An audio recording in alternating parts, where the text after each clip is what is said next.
Welcome to G Fun Facts Online, where we dive deep into the most fascinating corners of science and history. Today, we're setting sail into the distant past, challenging everything you thought you knew about our Stone Age ancestors. Forget the image of exclusively landlocked hunters. We're talking about intrepid ancient mariners, skilled seafarers who conquered vast oceans tens of thousands of years earlier than we ever imagined. This isn't a tale of accidental castaways, but of pioneers deliberately charting courses into the unknown. Get ready to explore the Seafaring Stone Age, a hidden chapter of human ingenuity and courage. For a long time, the idea of intentional sea travel was considered a relatively recent human achievement. But new discoveries are completely rewriting that narrative, pushing the timeline for maritime skills way back into the Paleolithic and Mesolithic periods. One of the most powerful pieces of evidence, though indirect, is the colonization of Australia around 65,000 years ago. That journey would have required crossing significant stretches of open sea. Think about that, and it doesn't stop there. The presence of Homo erectus on the Indonesian island of Flores, possibly over 1 million years ago, and Neanderthals on Mediterranean islands like Crete between 35,000 and 110,000 years ago, strongly suggests that even our pre-sapiens relatives had some form of watercraft. These early voyages were the trailblazers for the more systematic seafaring of Homo sapiens. So, what kind of boats did these Stone Age mariners use? Direct evidence is rare because organic materials like wood and reeds don't last for millennia. But by combining rare finds, studying traditional boat-building practices of indigenous cultures, and even conducting experimental archaeology, we can paint a pretty good picture. The earliest boats were likely simple rafts made from logs or bamboo, or perhaps hide-covered boats similar to coracles. These could have been built relatively easily with Stone Age tools. Later, dugout canoes, painstakingly hollowed out from single tree trunks, became common. The oldest known example, the Pesse canoe from the Netherlands, dates to about 10,000 years ago, though it was probably for inland waters. But things got much more sophisticated. Discoveries at La Marmota, a 7,000-year-old submerged Neolithic village near Rome, Italy, unearthed 5 dugout canoes. The largest was an incredible 10.43 meters, or 34 feet long. These weren't just simple dugouts. They had features like transversal reinforcements and T-shaped wooden items with holes, suggesting they might have been used to fasten ropes for a sail, outriggers, or even to connect 2 holes to form a catamaran. This was a huge leap in nautical technology, allowing for longer, more stable voyages. And then there's Boldner Cliff, an 8,000-year-old submerged site off the Isle of Wight in the UK. It might be the world's oldest boat-building site. A wooden platform built with advanced woodworking techniques, not thought to have developed until much later, points to a dedicated area for constructing log boats. Later still, the Austronesian peoples, originating from Taiwan, developed incredible sailing technologies like catamarans, outrigger boats, and innovative sails like the crab claw sail, which enabled their astonishing expansion across the Pacific. But how did they find their way without a compass or GPS? These ancient mariners possessed a profound understanding of the natural world. Celestial navigation was likely key, using the sun's position by day and the stars and moon by night to determine direction and even latitude. Coastal navigation, or pilotage, meant staying within sight of land and using landmarks.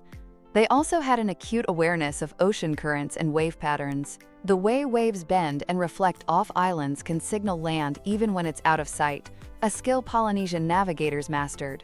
Bird behavior was another vital clue. Some birds stay close to land, others fly out to sea to fish and return before night. Some cultures even carried shore-sighting birds, releasing them to find land. And they'd look for changes in the color of the sky and water, cloud shapes, or the loom of light reflected from lagoons.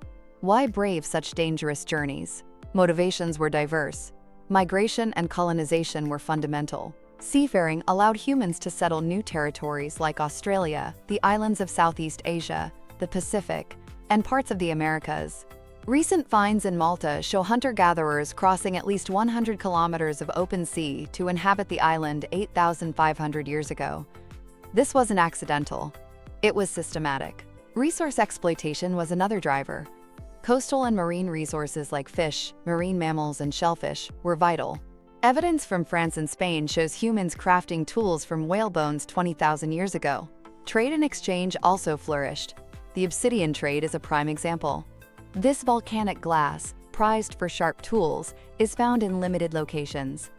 Its presence on islands far from its source, like Melos in the Aegean, proves sea travel and trade networks existed as early as the Mesolithic, with obsidian transported over 90 nautical miles of open sea.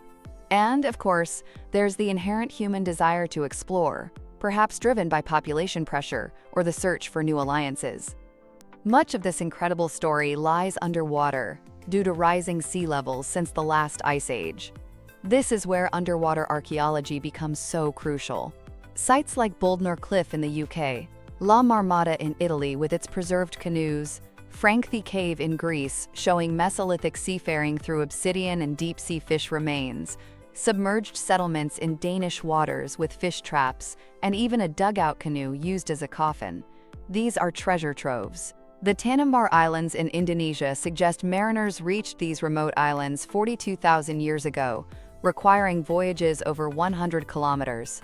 And, as mentioned, Malta, where recent discoveries pushed back human inhabitation to 8,500 years ago, indicating deliberate and challenging sea crossings by Mesolithic hunter-gatherers. These submerged sites often yield exceptionally well-preserved organic artifacts like wood, which are gold mines for understanding boat construction. The field is constantly evolving. The recent Malta research not only set an earlier settlement date, but also highlighted that these early voyages were systematic, likely using stars and currents, possibly even at night. The stone tools found were typical of those on the European continent, hinting at their origins. While no boats were found, contemporaneous canoes from Italy, some up to 11 meters long and potentially without riggers, offer clues. In Southeast Asia, analysis of stone tools from the Philippines, Indonesia, and Timor-Leste indicates sophisticated seafaring capabilities as far back as 40,000 years ago. This includes deep ocean fishing for species like tuna and sharks. The tools show evidence of plant processing for making ropes and nets, essential for boat building. This suggests seafaring tech might have been even more advanced in this region compared to Europe or Africa during the Paleolithic. The colonization of the Tanimbar Islands around 42,000 years ago supports this, possibly as a hub for early maritime activities. And the study of obsidian distribution continues to map out ancient maritime networks across the Mediterranean and beyond, acting as a proxy for human mobility and interaction. Reconstructing this story isn't easy. The main challenge is the scarcity of direct evidence, especially the boats themselves. But science is fighting back. Advancements in underwater archaeology, refined dating techniques, genetic analysis of ancient human remains, and sophisticated computer simulations of voyages are all helping. Experimental archaeology, where researchers build and test replicas of ancient watercraft, provides invaluable practical insights. So the seafaring achievements of our Stone Age ancestors represent a truly monumental chapter in the human story. Their courage, their ingenuity in building vessels and reading nature's signs, and their ability to adapt to diverse maritime environments fundamentally shaped who we are and where we live. As research continues to dive deeper, the image of the ancient mariner will only become clearer, revealing an oceanic legacy that began far earlier than we ever dreamed. That's all for this episode of G Fun Facts Online. Join us next time as we uncover more amazing truths from the world around us and the depths of our past. Don't forget to subscribe for more.